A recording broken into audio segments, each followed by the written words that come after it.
दी कंटाब के audio bulletin खबर दिन भर में आपका स्वागत है। आपके साथ में इस्मा खान। केंद्रीय गृह मंत्री अमित शाह ने पश्चिम बंगाल में जेपी नड्डा की गाड़ी पर हुए हमले की घटना की रिपोर्ट 1 घंटे के अंदर सौंपने की बात कही थी, जिसके बाद राज्यपाल जगदीप धनखड़ ने बंगाल में लॉ एंड ऑर्डर की स्थिति पर अमित शाह को रिपोर्ट भेजी है। केंद्र की ओर से इस हमले को प्रायोजित हिंसा बताया जा रहा है। इस घटना में कुछ नेताओं को चोट लगी थी और काफिले में शामिल गाड़ियां क्षतिग्रस्त हो गई थी। किसान आंदोलन में शर्जिल इमाम के पोस्टर पर केंद्रीय कृषि मंत्री नरेंद्र सिंह तोमर ने आपत्ति जताते हुए कहा, यह मुद्दा किसानों से जुड़ा मुद्दा नहीं है। उन्होंने आरोप लगाया कि एमएसपी, एएमपीसी और अन्य मुद्दे किसानों से संबंधित हैं, लेकिन इस पोस्टर का किसानों के मुद्दों से कोई लेना देना नहीं है। दिल्ली से सटी सीमाओं पर देश के अन्य इलाकों से आए किसान नए कृषि कानून के विरोध में प्रदर्शन कर रहे हैं। बियर की नियत कीमतें नियमित रूप से इसके पीने वाले मांग अनुसार चुकाते आ रहे हैं।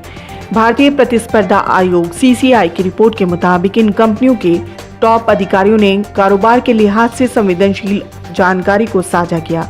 रॉयटर्स ने दावे के साथ सीसीआई की रिपोर्ट की पड़ताल की है। हालांकि अभी इस पर सीसीआई की ओर से कोई प्रतिक्रिया नहीं दी गई है।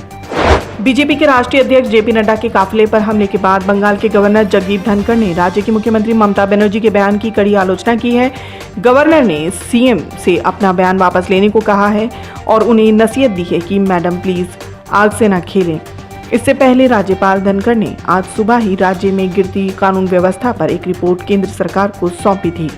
कृषि कानूनों पर बीजेपी ने नीतिगत तरीके से अभियान चलाने की रणनीति बनाई है। सत्तारूढ़ पार्टी कृषि कानूनों पर जनमत को अपने पक्ष में करने के लिए यह अभियान चलाएगी। इसके अंतर्गत कृषि कानूनों पर उठ रहे सवालों के जवाब के साथ किसानों के मुद्दों पर भी बातचीत की जाएगी। दिल्ली स्थित बंगाल भवन पर नारेबाजी करने वाले 4 लोग हिरासत में लिए गए हैं, जिसके बाद सुरक्षा बढ़ा दी गई है। बंगाल भवन पर गुरुवार रात करीब 9:30 बजे 4 लोग पहुंचे और ममता बनर्जी और बंगाल सरकार के खिलाफ जमकर नारेबाजी करने लगे, जिन्हें प्रशासन की ओर से की गई कार्रवाई में गिरफ्तार कर लिया गया है। फिलहाल सुरक्षा के मद्देनजर कड़े इंतजाम किए गए हैं।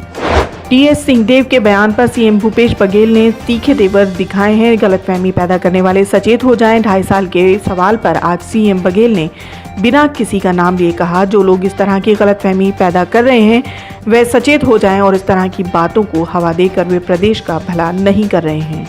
पश्चिम बंगाल में विवादों में घिरे बीजेपी नेता के संबोधन से भीड़ आक्रामक हो गई। तृणमूल कांग्रेस बीजेपी के राष्ट्रीय अध्यक्ष जेपी नड्डा के काफिले पर हमले के बाद तृणमूल कांग्रेस और भाजपा के बीच मतभेद दिनों दिन बढ़ते जा रहे हैं। आगामी बंगाल चुनाव में विधानसभा चुनाव को देखते हुए बीजेपी ने पूरी ताकत झोंक दी है।